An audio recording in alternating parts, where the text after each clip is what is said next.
Hello guys, आज हम फिर आ गए हैं एक आपको नए चैनल के एक नए टॉपिक के साथ आपके सामने। बायोलॉजी का मोस्ट इम्पोर्टेंट टॉपिक है ऑफ द यूपी बोर्ड।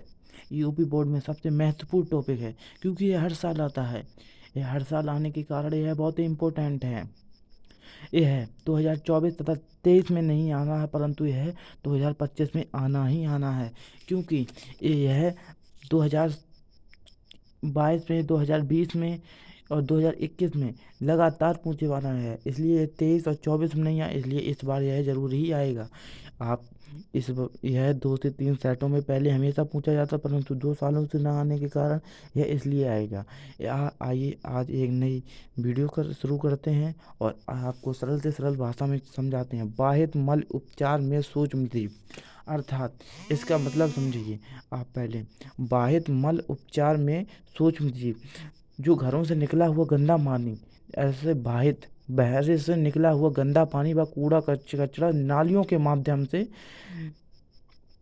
जलीय तलाशों में जाता है, उसमें सूक्ष्म जीव की क्या भूमिका है। हम सूक्ष्म जीव के उपयोग करके कैसे उसे वो कर सकते हैं, कैसे उस जल को हम दूसरे जल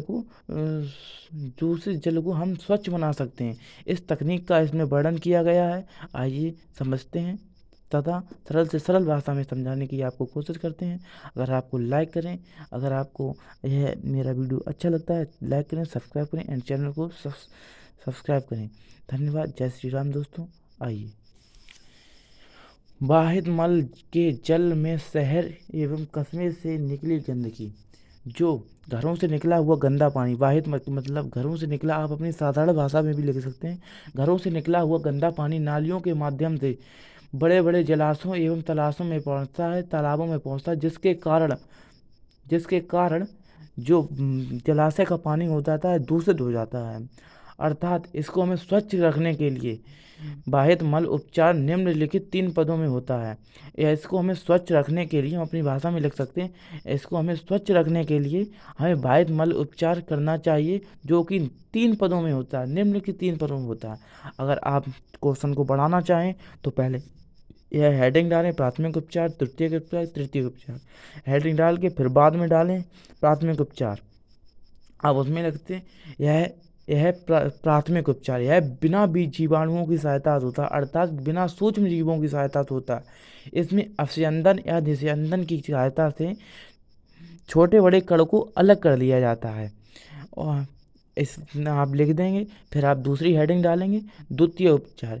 यह उपचार जीवाणु के द्वारा होता है, यह उपचार सूक्ष्म जीवों या जीवाणुओं के द्वारा होता है।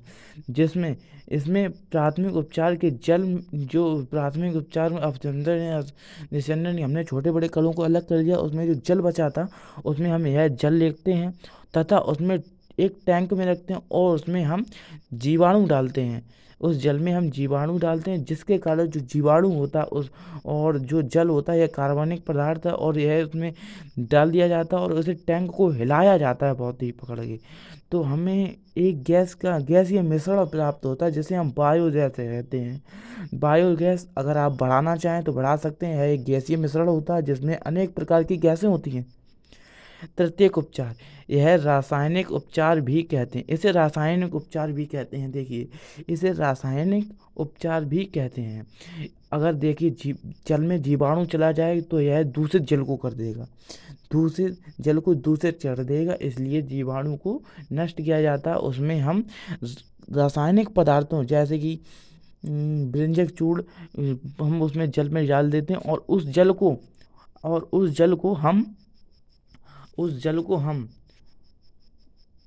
को हम तालाबों में भर देते हैं, जिसके कारण जल भी दूषित नहीं होता है।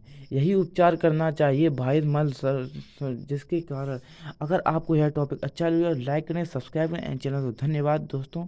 जय श्री राम। आप स्क्रीनशॉट ले सकते हैं ऊपर से नीचे तक। देखिए, देखिए पूरा है, देखिए। धन्यवाद।